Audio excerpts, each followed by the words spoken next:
എല്ലാവർക്കും പുതിയൊരു വീഡിയോയിലേക്ക് സ്വാഗതം. അപ്പോൾ എല്ലാവരും ആദ്യമായിട്ടാണ് ചാനൽ കാണുന്നതെങ്കിൽ എല്ലാവരും ഒന്ന് സബ്സ്ക്രൈബ് ചെയ്യുക. ഇത് കേട്ടറ്റിൻ്റെ സൈക്കോളജിയുടെ പ്രധാനപ്പെട്ട പോയിൻറ്റ്സ് നമുക്ക് നോക്കാം. ഇത് തേർഡ് യൂണിറ്റിൻ്റെ DLEDൻ്റെ തേർഡ് യൂണിറ്റിൻ്റെ വ്യക്തിത്വം എന്ന പാഠഭാഗവുമായി ബന്ധപ്പെട്ടതാണ്. പേഴ്സോണ എന്ന ലാറ്റിൻ പദത്തിൽ നിന്നാണ് വ്യക്തിത്വം എന്നർത്ഥമുള്ള പേഴ്സണാലിറ്റി എന്ന ഇംഗ്ലീഷ് പദം ഉണ്ടായത്. മുഖംമൂടി എന്നാണ് ഈ ലാറ്റിൻ പദത്തിൻ്റെ അർത്ഥം. വ്യക്തിത്വ സമീപനങ്ങൾ. വ്യക്തിത്വത്തിൻ്റെ ഘടനയും വികസനവും വിശദീകരിക്കാൻ വേണ്ടി മനഃശാസ്ത്രജ്ഞർ വിവിധ സിദ്ധാന്തങ്ങളും സമീപനങ്ങളും മുന്നോട്ട് വച്ചിട്ടുണ്ട്. പ്രധാനപ്പെട്ട വ്യക്തിത്വ സമീപനങ്ങൾ താഴെ കൊടുക്കുന്നു. 1. സവിശേഷക സമീപനം. 2. മാനവികതാ സമീപനം. 3. മനോവിശ്ലേഷണ സമീപനം. പക്ക വ്യക്തിത്വം. ഒരു പക്ക വ്യക്തിത്വത്തെ വിശദീകരിക്കുമ്പോൾ ആൽപോർട്ട് 6 മാനദണ്ഡങ്ങൾ നിർദ്ദേശിക്കുന്നുണ്ട്. അവ താഴെ കൊടുക്കുന്നു. വിപുലീകൃത അഹം, ഊഷ്മള ബന്ധങ്ങൾ, ആത്മസന്തുലനം, യാഥാർത്ഥ്യബോധം, ആത്മധാരണ, ഏകാത്മക ജീവിത ദർശനം. കാൾ റോജേഴ്സിൻ്റെ അഭിപ്രായത്തിൽ ഓരോ വ്യക്തിയും സ്വന്തം നിലയിൽ ഏറ്റവും മികച്ച വ്യക്തിയായി മാറുവാൻ ശ്രമിച്ചുകൊണ്ടിരിക്കുന്നു. അതുപോലെ തന്നെ ഓരോരുത്തരും സജീവമായും ക്രിയാത്മകമായും തൻ്റെ ചുറ്റുപാടുകളോട് ഇടപെട്ടുകൊണ്ട് തൻ്റെ കഴിവിൽ പരമാവധിയിലേക്ക് എത്തുവാൻ ശ്രമിക്കുന്നു. കാൾ റോജേഴ്സ് ഓരോ വ്യക്തിയെയും സ്വതന്ത്രമായി ചിന്തിക്കാൻ കഴിവുള്ള മനുഷ്യത്വവും നന്മയും നിറഞ്ഞ ആളായി പരിഗണിക്കുന്നു. വ്യക്തികളുടെ ആത്മനിഷ്ഠമായ നിലപാടുകൾക്ക് പ്രാധാന്യം നൽകുന്നതിനാൽ കാൾ റോജേഴ്സിൻ്റെ കണ്ടെത്തലുകൾ വ്യക്തി കേന്ദ്രീകൃത സിദ്ധാന്തം എന്ന് അറിയപ്പെടുന്നു. ആദർശാത്മക അഹം. കാൾ റോജേഴ്സ് അഹത്തെ ആദർശാത്മക അഹം എന്നും യാഥാർത്ഥ്യാധിഷ്ഠിത അഹം എന്നും രണ്ടായി തിരിക്കുന്നു. താൻ ആരായിത്തീരാൻ ഒരു വ്യക്തി ആഗ്രഹിക്കുന്നു, അതാണ് അയാളുടെ ആദർശാത്മക അഹം. നിരുപാധിക പരിഗണന, സ്നേഹം. ശരിയായ ആത്മബോധം. അഹം വികാസത്തിനും ആത്മസാക്ഷാത്കാരത്തിനും നേടുന്നതിനും നിരുപാധിക പരിഗണന, നിരുപാധിക സ്നേഹം ആവശ്യമാണെന്ന് കാൾ റോജേഴ്സ് കരുതുന്നു. ഇനി പൂർണ്ണ വ്യക്തിത്വം. സഹജമായ കഴിവുകൾ ഉപയോഗപ്പെടുത്തി നിരന്തരം പ്രവർത്തന നിരതനായ ഒരു വ്യക്തിയെ പൂർണ്ണ വ്യക്തിത്വത്തിന് ഉടമയായി പരിഗണിക്കാം. പൂർണ്ണ വ്യക്തിത്വത്തിന് ഉടമകളായവർ താഴെ പറയുന്ന സവിശേഷതകൾ പ്രകടിപ്പിക്കുന്നു.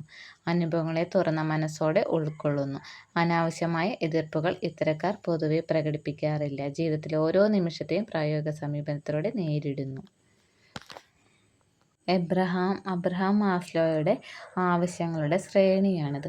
താഴത്തെ ഏറ്റവും അടിയിലത്തെ ഒരു ആവശ്യം ഇതാണ്. ശാരീരിക ആവശ്യങ്ങൾ: സുരക്ഷിതത്വം, സ്നേഹിക്കുക, സ്നേഹിക്കപ്പെടുക, ആദരിക്കപ്പെടുക, വൈജ്ഞാനികം, സൗന്ദര്യാത്മകം, ആത്മസാക്ഷാത്കാരം. എന്തൊക്കെയാണ് മാസ്ലോയുടെ ആവശ്യങ്ങളുടെ ശ്രേണി? ഇമ്പോർട്ടൻ്റ് ആണ്. ശാരീരിക ആവശ്യങ്ങൾ: സുരക്ഷിതത്വം, സ്നേഹിക്കുക, സ്നേഹിക്കപ്പെടുക, ആദരിക്കപ്പെടുക, വൈജ്ഞാനികം, സൗന്ദര്യാത്മകം, ആത്മസാക്ഷാത്കാരം. ഫ്രോയിഡ് മുന്നോട്ട് വെച്ച 5 മനോലൈംഗിക വികാസഘട്ടങ്ങൾ താഴെ കൊടുക്കുന്നു. പതനഘട്ടം, ഗുദഘട്ടം, ലിംഗഘട്ടം, നിർലീനഘട്ടം, ജനനേന്ദ്രിയ ഘട്ടം. സമായോജന ക്രിയാതന്ത്രങ്ങൾ. അതിൻ്റെ കുറേ തന്ത്രങ്ങൾ താഴെ കൊടുത്തിട്ടുണ്ട്. നിഷേധം. അരോചക യാഥാർത്ഥ്യത്തിൽ നിന്നും സ്വയം രക്ഷപ്പെടുന്നതിന് ചിലർ സ്വീകരിക്കുന്ന മാർഗം യാഥാർത്ഥ്യത്തെ നിഷേധിക്കുക എന്നതാണ്. ഇഷ്ടമില്ലാത്തത് കണ്ടില്ലെന്ന് നടിക്കുക, വിളിച്ചാൽ കേട്ടില്ലെന്ന് നടിക്കുക തുടങ്ങിയവ ഇതിന് ഉദാഹരണങ്ങളാണ്. ദമനം.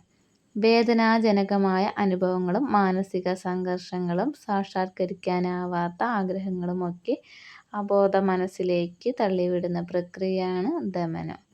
പാപബോധം ജനിപ്പിക്കുന്ന അനുഭവങ്ങളാണ് നാം അധികമായി വിസ്മരിക്കുന്നത്. വളരെ അപകടകരമായ തന്ത്രമാണ് ദമനം. ഇഷ്ടമില്ലാത്ത വികാരങ്ങളെ പൂഴ്ത്തിവെക്കുന്നത് പല മാനസിക രോഗങ്ങൾക്കും കാരണമാകും. പ്രശ്നത്തെ ധൈര്യപൂർവ്വം നേരിടുകയാണ് ദമനത്തിന് പ്രതിവിധി. യുക്തീകരണം. സർവ്വസാധാരണമായ ഒരു സമായോജന തന്ത്രമാണിത്. ഇതിലൂടെ വ്യക്തി തൻ്റെ ബലഹീനതകൾ, പരാജയങ്ങൾ, കഴിവുകേടുകൾ തുടങ്ങിയവയെ തെറ്റായ കാരണങ്ങൾ വഴി ന്യായീകരിക്കുന്നു. യുക്തീകരണം 2 തരത്തിലുണ്ട്: പുളിക്കുന്ന മുന്തിരിങ്ങ, മധുരിക്കുന്ന നാരങ്ങ. ഉദാത്തീകരണം. അസ്വീകാര്യമായ ആഗ്രഹങ്ങളെ ശക്തമായ സാമൂഹിക അംഗീകാരമുള്ള പാതയിലേക്ക് തിരിച്ചുവിടുന്ന പ്രക്രിയയാണിത്. മാനസിക സംഘർഷം ഒഴിവാക്കാൻ സമൂഹത്തിന് സ്വീകാര്യമായ ഒരു മാർഗം തേടുകയാണ് ഇവിടെ ചെയ്യുന്നത്. ഉദാഹരണമായി, മക്കളില്ലാത്ത ധനാഢ്യൻ സാമൂഹ്യ സേവന പ്രവർത്തനങ്ങളിലേർപ്പെട്ട് നിരാശാബോധം ഒഴിവാക്കുന്നു. അനുപൂരണം: ഒരു രംഗത്തുള്ള പോരായ്മ മറ്റൊരു രംഗത്തുള്ള ശക്തിയിലൂടെ മറയ്ക്കാൻ ശ്രമിക്കുന്ന ഒരു തന്ത്രമാണ് അനുപൂരണം. പഠനകാര്യങ്ങളിൽ മികവ് പുലർത്താൻ കഴിയാത്ത കുട്ടി കായിക പ്രവർത്തനങ്ങളിലെ മികവിലൂടെ തൻ്റെ ആത്മാഭിമാനം വീണ്ടെടുക്കാൻ ശ്രമിക്കുന്നു. പ്രക്ഷേപണം: ഒരു വ്യക്തി തൻ്റെ കുറ്റങ്ങളുടെയും പരാജയങ്ങളുടെയും കാരണം മറ്റൊരാളിൽ ചുമത്തി സ്വയം രക്ഷപ്പെടുന്ന ഒരു സമായോജന തന്ത്രമാണിത്. പരീക്ഷയിൽ പരാജയപ്പെടുന്ന കുട്ടി പരാജയത്തിൻ്റെ കാരണം പ്രയാസമേറിയ ക്വസ്റ്റ്യൻ പേപ്പർ അല്ലെങ്കിൽ മോശപ്പെട്ട അധ്യയനം എന്ന് കുറ്റപ്പെടുത്തുന്നു. താതാത്മ്യീകരണം: തൻ്റെ പോരായ്മകളിൽ നിന്നും പരാജയങ്ങളിൽ നിന്നും രക്ഷ നേടുന്നതിനായി മറ്റുള്ളവരുടെ വിജയത്തിലും പ്രസിദ്ധിയിലും ഭാഗഭാക്കാകുകയെന്നതാണ് താതാത്മ്യീകരണത്തിൻ്റെ സ്വഭാവം. കളികളിൽ വേണ്ടത്ര നിപുണതയില്ലാത്ത കുട്ടികൾ സ്പോർട്സ് താരങ്ങളുമായി താതാത്മ്യം നേടി കീർത്തിക്കും അംഗീകാരത്തിനുമുള്ള തങ്ങളുടെ ആഗ്രഹം സാധിക്കുന്നു. പശ്ചാത്ഗമനം: പ്രശ്നങ്ങളെ നേരിട്ട് കൈകാര്യം ചെയ്യാതെ പിൻവാങ്ങി മുൻകാല സമായോജനത്തിലേക്ക് തിരിച്ചുപോകുന്ന പ്രവൃത്തിയാണ് പ്രതിഗമനം അഥവാ പശ്ചാത്ഗമനം. മാതാപിതാക്കൾ കൂടുതൽ ശ്രദ്ധിക്കാനായിട്ട് ബാലൻ ശിശുവിനെ പോലെ പെരുമാറുന്നത് പശ്ചാത്ഗമനത്തിൻ്റെ ഉദാഹരണമാണ്. ആക്രമണം: മോഹഭംഗത്തിൽ നിന്നും ഉടലെടുക്കുന്ന സമായോജന തന്ത്രമാണ് ആക്രമണം. ഇത് 2 തരത്തിലുണ്ട്: പ്രത്യക്ഷവും പരോക്ഷവും.